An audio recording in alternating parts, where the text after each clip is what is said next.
Hey guys, it's Sam. We're in the second week of November. Working hard, participating in No Shave November, as you can see.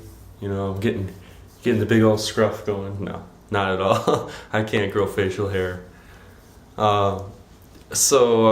We're halfway through the first exams for classes, and I'm just going to talk a little bit about exams and then business first, and then I guess pleasure second, with what I've been doing, traveling around, going to see places.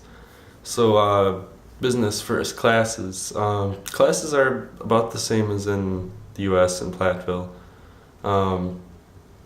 We have like a lecture with notes, and to study for the exams, you just study over the lecture notes and read the book, and it's pretty much the same. The first exam that I had was in understanding the European Union. That was a little more difficult for me, even though it was in English. There were 8 questions that were short answer, so that's all the exam was, and they're graded differently than in the US. They're not at 100, 90, 80, 70, 60 scale. They're at 10, 9, 8, 7, 6, 5.5. 5.5 is the lowest you can go before you fail. It's kind of like a pass-fail thing, but the better number, the higher number, the better you feel. 6 is worse than a 9. If you get a 9, you're doing good. 6 is really close to failing. And then those grades are going to transfer back to Platteville for me to letter grades like A, B, C, D. What else with classes? They're easier for me, being English, my native language, and the classes are in English. It's easier for me than other students, like the French students. It's harder for them, and any other non-English native speaking person. There are a few Canadians here, so they speak English too. Otherwise, everybody does speak English. It's just at different levels of different levels of interpretation. No, whatever. You know what I'm saying.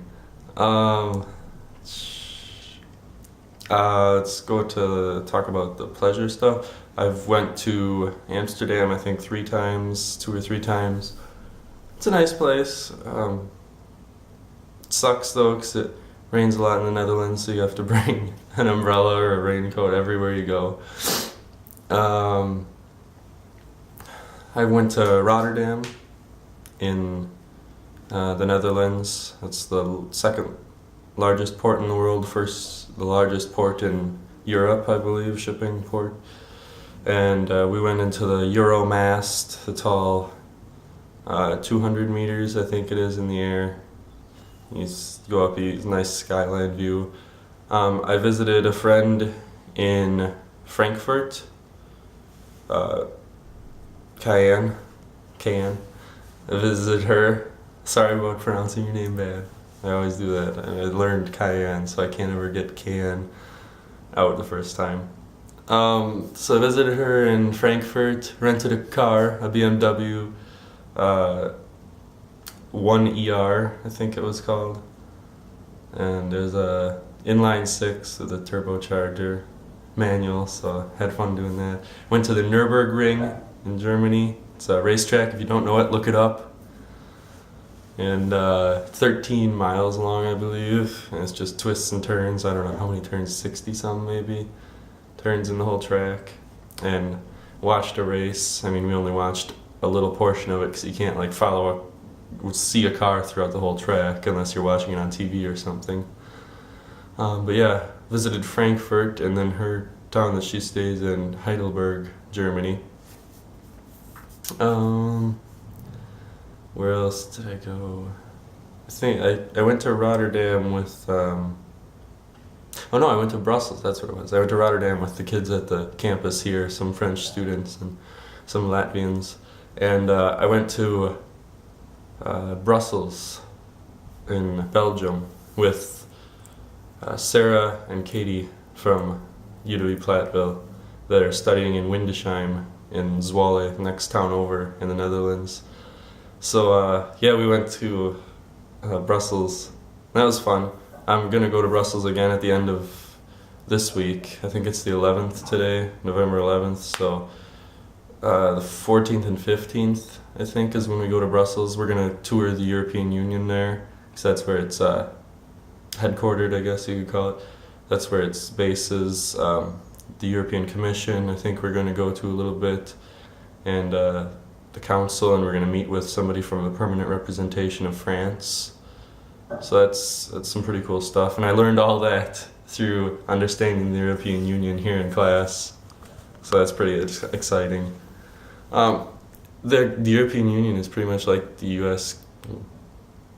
Pretty much like the U.S. government. I think I was getting the camera a little low there. They have like representation from each region, so like each state, what we call states in the U.S., like California, Montana, Wisconsin, Idaho, Iowa. They all have representation in Washington, D.C., in Brussels is their Washington, D.C., and that lobby for their region or their state or their nation, in this case their nation's interests.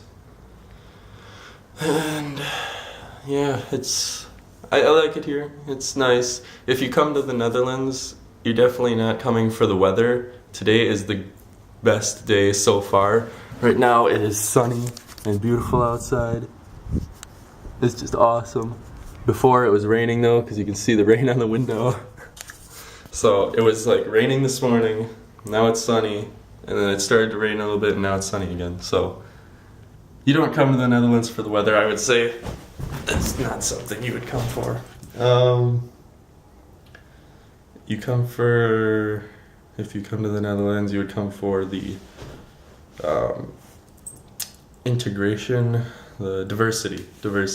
It's a very diverse country. There's a lot of different nationalities, more than US. It's not like just a few in the US, like Germany, Poland, and Italy, or people that came over from the war kind of time. Like the Germans in Wisconsin, I know is a big thing. But this is like a lot more than that. So I'm done rambling. I don't know, if you have any comments, leave them in the comment section below. I'll put a link to my last video up here in the upper corner. Otherwise, have a great day. Bye.